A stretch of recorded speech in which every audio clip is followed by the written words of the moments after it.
Shalom sahabat Lensa Kita, bertemu lagi dengan saya Widodo di podcast Lensa Kita pada episode yang ke-31 kali ini. Masih dalam rangka memperingati kemerdekaan Republik Indonesia yang ke-76, kita masih berbicara tentang perjuangan. Nah, saat ini juga podcast Lensa Kita sudah kedatangan bintang tamu.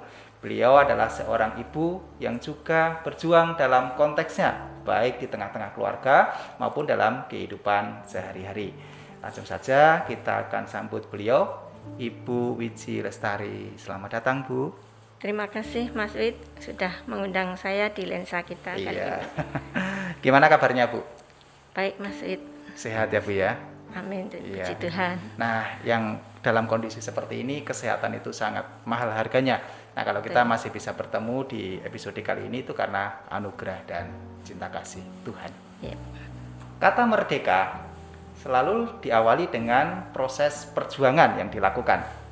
Demikian juga dengan bangsa kita yang sudah merdeka selama 76 tahun. Tentunya sebelum merdeka ada banyak perjuangan yang dilakukan oleh para pendahulu kita untuk merebut kemerdekaan bagi bangsa ini.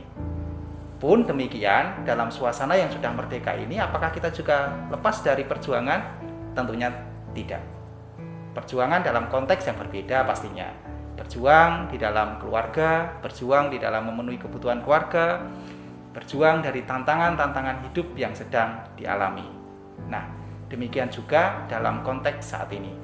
Nah, Bu Wiji, kira-kira menurut Bu Wiji, apa sih bentuk perjuangan yang masih harus kita lakukan, baik secara pribadi, keluarga, atau mungkin tetangga-tetangga sekitar kita saat ini, Bu?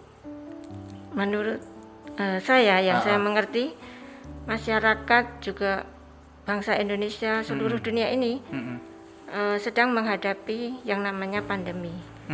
Maka pemerintah juga terus berjuang untuk bisa mengatasi bagaimana kita bisa melawan COVID-19 ini.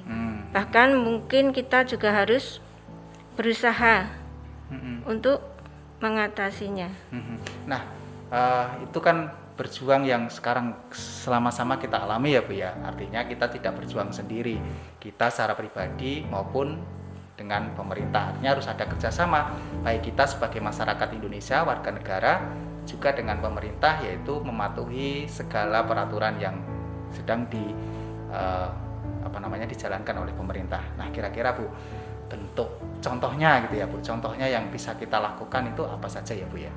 Yang bisa kita lakukan yaitu prokes, mungkin mengikuti prokes dengan 3M, memakai masker, mencuci tangan dengan sabun dan air yang mengalir, menjaga jarak atau menjauhi kerumunan, dan juga mengikuti anjuran pemerintah.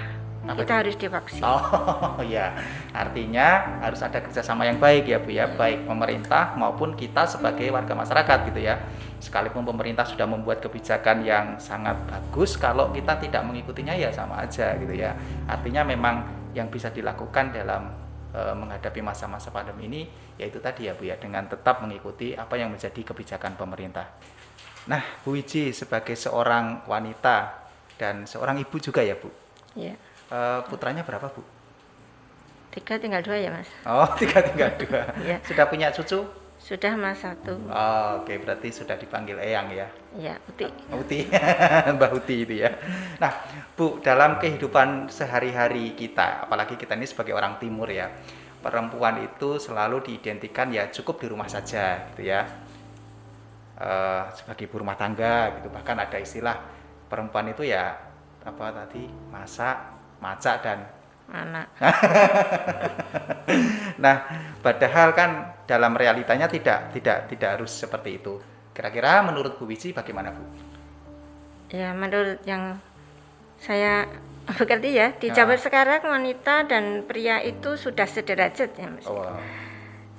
Sejak emansipasi wanita, yaitu perjuangan R.A. Kartini. Betul. Jadi anggapan wanita harus di rumah diam diri itu sudah tidak lagi. Nggak relevan lagi ya. Sekarang wanita sudah bisa membantu mencari nafkah atau penghasilan Namun demikian tidak meninggalkan kodratnya sebagai wanita yang harus tetap mengedepankan pria atau suami kita. Yaitu seperti dalam Alkitab tertulis, istri tunduklah kepada suami. Wah, keren sekali. Ya, jadi memang sejak masa emansipasi wanita itu sudah sejajar dengan pria, bahkan negara kita pernah loh Bu punya presiden wanita, ya kan? Bu Mega. Ya, Bu Mega, betul ya. Itu menunjukkan bahwa negara kita juga mengakuinya itu. Dan yang menarik sekali adalah yang perlu digarisbawahi, sekalipun emansipasi kita sejajar dengan pria, tetapi tetap mengikuti perintah firman Tuhan, tunduk kepada suami. Nah, Bu Wiji punya contoh nggak Bu dalam kehidupan sehari-hari, apa yang dilakukan Bu Wiji? Ya, dalam kehidupan sehari-hari kita wanita tetap bisa berjuang ya, untuk ekonomi kita, agar keluarga kita itu bisa terpenuhi ekonominya, dan kita bisa melakukan apa saja yang kita bisa. Apalagi saat pandemi sekarang ini masih betul. Semua orang banyak yang mengalami kesulitan. Kita anak-anak Tuhan tetap harus percaya dan yakin bahwa Tuhan itu memelihara semua orang-orang yang percaya. Betul. Nah, itu selalu kita ikuti ya, yaitu bahwa orang percaya itu selalu akan diikuti berkat. Jadi Bu Isi masih tetap bekerja ya? Ya, masih saya. Jadi sekalipun dalam kondisi berat harus tetap berjuang ya Bu ya? Iya. Berjuang untuk keluarga, berjuang untuk kehidupan sehari-hari. Menurut Bu Wiji, adakah sikap yang harus dimiliki bagi seorang wanita atau seorang perempuan saat berjuang dalam hidup, khususnya ketika kemudian membantu, contohnya tadi perekonomian keluarga gitu ya. Jadi jangan karena mentang-mentang perempuan juga menghasilkan uang gitu kemudian semena-mena gitu ya. Nah, selain tadi juga yang disampaikan Bu Wiji, yaitu tunduk kepada suami seperti firman Tuhan. Nah, kira-kira menurut Bu Wiji adakah hal lain yang harus dimiliki oleh seorang wanita, Bu? Ya, kita harus mempunyai keyakinan ya Mas Wid, bahwa kita harus merasa bertanggung jawab untuk bisa menghidupi keluarga. Kita bisa melakukannya karena apapun itu kita perlu harus perjuangkan untuk kita bisa menghidupi keluarga. Karena hidup itu memang perlu diperjuangkan. Betul. Namun perjuangan itu pun tidak cukup jika tidak disertai dengan doa. Menarik sekali. Jadi menurut Bu Wiji bahwa keluarga itu menjadi tanggung jawab bersama ya kan Bu? Tanggung jawab suami maupun tanggung jawab istri ya kan? Tidak hanya satu orang saja yang bertanggung jawab. Wah, keren sekali.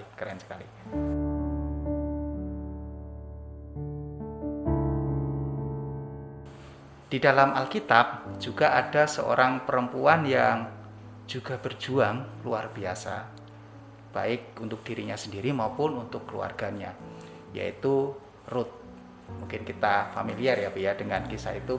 Dia sudah ditinggal suaminya, tetapi dia tidak mau meninggalkan mertuanya. Padahal tradisi di Yahudi, di Israel pada waktu itu, ketika suaminya meninggal dan belum punya keturunan, maka dia harus meninggalkan mertuanya gitu ya. Tetapi Ruth melakukan tidak seperti itu. Nah, kita bisa melihatnya di dalam kitab Rut pasal 2 ayat 2. Firman Tuhan berkata demikian.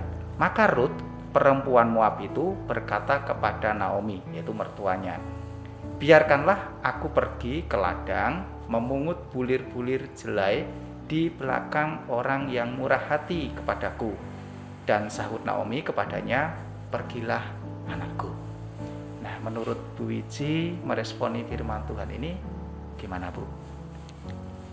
Tanggapan hati atau respon dari ayat ini, yaitu Ruth adalah sosok wanita yang gigih, hatinya yang setia, punya hati yang setia, taat, keras, tangguh, rajin. Wah, semua contohnya ada di Ruth ya Mas. Kayaknya penuh ya di situ ya. Bahkan pada saat terpuruk pun Ruth tetap bekerja ya, walaupun mengumpulkan bulir-bulir jelek di belakang tadi ya orang-orang benar. Jadi dia hanya mendapatkan sedikit rontokan-rontokan yang itu saja. Betul. Nah itu menarik ya. Jadi dia punya keteguhan. Padahal ini kan mestinya hubungannya dengan Naomi sudah orang lain ya. Karena kan suaminya sudah meninggal ya kan. Tetapi Ruth masih tetap setia tadi ya. Setia untuk bekerja, bukan hanya menghidupi dirinya sendiri, tapi menghidupi mertuanya gitu. Dan yang menarik lagi, dia itu mengumpulkan bulir-bulir jelek itu di belakang orang yang murah hati. Artinya mungkin gogorokannya gitu ya dia. Jadi ketika dia berangkat itu belum tahu hasilnya seberapa gitu ya. Tapi dia punya iman yang luar biasa. Menarik sekali. Nah, Bu Iji, pernahkah mengalami pergumulan dalam kehidupan ini saat kita berjuang dan merasa seolah-olah Tuhan itu nggak adil? Jadi gini, ke orang lain yang hidupnya santai-santai saja, kelihatannya lebih mapan, mau ini mau itu lebih keturutan, saya harus banting tulang dan lain sebagainya. Nah, pernahkah Bu Iji mengalami hal itu atau merasakan hal itu? Kemudian bagaimana sikap Bu Iji ketika mungkin perasaan itu kemudian datang gitu? Kalau ditanya, pernahkah mengalami pergumulan? Mungkin hampir sering ya selalu ya. Karena pergumulan itu merupakan kendaraan bagi orang percaya. Wah, kendaraan untuk apa Bu? Ya, supaya kita itu bisa diproses, dibentuk lebih baik. Oh ya. Ya, kalau tetap prosesnya baik dan kita tetap percaya bahwa Tuhan yang pegang kendali atas diri kita. Tapi kalau pikiran manusia pasti merasa Tuhan tidak adil. Tetapi saat kita mempercayakan semuanya itu kepada Tuhan, respon kita harus melakukan bagian kita. Maka Tuhan yang akan melakukan dan bertindak menurut bagiannya. Wah, keren. Jadi wajar ya manusia itu kadang berpikir, wah Tuhan nggak adil gitu ya. Kita kan sama-sama berdoa, sama-sama beribadah, tapi kok dia kehidupannya mungkin lebih enak gitu. Tetapi yang menarik tadi yang sampaikan Bu Iji bahwa pergumulan itu satu kendaraan untuk kita diproses Tuhan gitu ya. Semakin dewasa secara iman dan mempercayakan hidup kita kepada Tuhan, bahwa Tuhan itu memelihara hidup kita. Menarik sekali. Ada lagi Bu? Ada ayat yang juga itu saya senang ya Mas Wid. Allah turut bekerja untuk mendatangkan kebaikan. Itu itu selalu membuat saya, misalnya menghadapi masalah, saya bisa tidak hanya sendiri menghadapinya, tapi Tuhan yang selalu. Iya betul, itu di Roma pasal 8 ayat 28 bahwa Allah turut bekerja di dalam segala hal untuk mendatangkan kebaikan bagi kita yang mengasihi Dia. Ya, artinya bahwa sekalipun kita diperhadapkan dengan pergumulan yang berat, iman kita tetap percaya bahwa Allah itu menyertai kita gitu ya Bu. Dan itu yang kemudian menjadi kekuatan kita ya Bu ya. Terkadang di dalam kita berjuang, di dalam kita berusaha, kita itu seringnya lebih mengandalkan kemampuan kita ya Bu. Karena kita merasa bisa, merasa mampu dan lain sebagainya. Nah, menurut Bu Iji, seberapa penting kemudian kita mengandalkan Tuhan dibandingkan dengan mengandalkan kemampuan kita sendiri? Kalau kita hanya mengandalkan diri kita sendiri itu mungkin sia-sia ya Mas. Jadi sangatlah penting untuk kita dalam memperjuangkan apapun ya langkah hidup kita itu kita harus mengandalkan Tuhan. Hidup ini memang harus diperjuangkan untuk kita tetap andalkan Tuhan. Walaupun keinginan kita mungkin tidak sama ya dengan apa yang dikehendaki Tuhan. Tetapi waktu Tuhan itu pasti yang terbaik. Ini menarik. Jadi memang kadang-kadang kita itu sering terjebak kepada antara keinginan dan kebutuhan ya kan. Kalau kebutuhan itu pastilah Tuhan mencukupkan. Apa sih kebutuhan kita? Ya makan gitu kan, minum, baju, tempat tinggal, itu adalah kebutuhan kita, dan itu Tuhan sudah pasti memenuhinya gitu ketika kita sungguh-sungguh berusaha. Tapi kadang kita juga terjebak dengan keinginannya yang macam-macam, sehingga kadang keinginan itu lebih menguasai daripada kebutuhan kita. Tetapi yang menarik bahwa kita tetap harus mengandalkan Tuhan, karena menurut Bu Iji kalau kita nggak mengandalkan Tuhan itu sia-sia.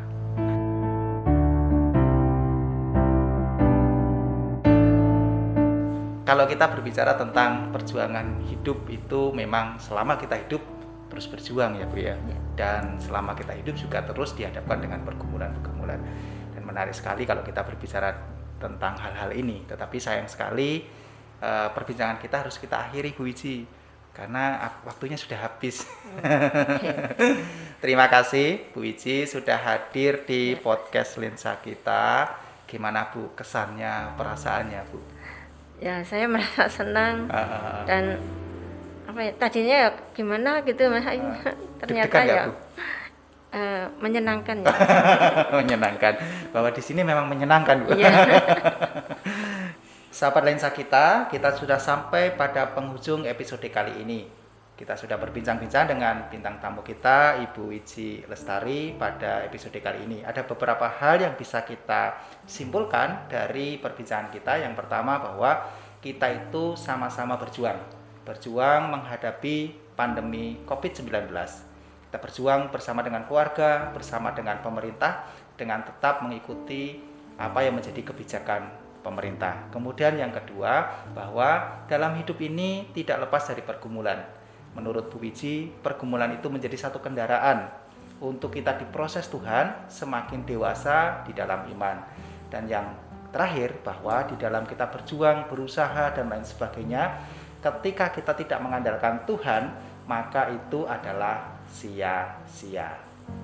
Jangan lupa untuk tetap mengikuti podcast Lensa kita yang akan tayang setiap minggunya di channel YouTube GKMI Solo dan Spotify Lensa kita. Dan satu lagi, tetap taati protokol kesehatan yang berlaku, yaitu dengan memakai masker. Lalu apa lagi ya Bu? Mencuci tangan dengan sabun dan air yang mengalir. Terus menjaga jarak. Kemudian apa lagi ya Bu ya? Menjauhi kerumunan. Nah, itu jadi lalu makan makanan yang bergizi dan cukup, olahraga gitu ya. Dan satu lagi yang pasti, tetap berdoa kepada Tuhan supaya kita tetap dijagai dan dilindungi oleh Tuhan. Sampai jumpa di episode berikutnya dan Tuhan Yesus memberkati.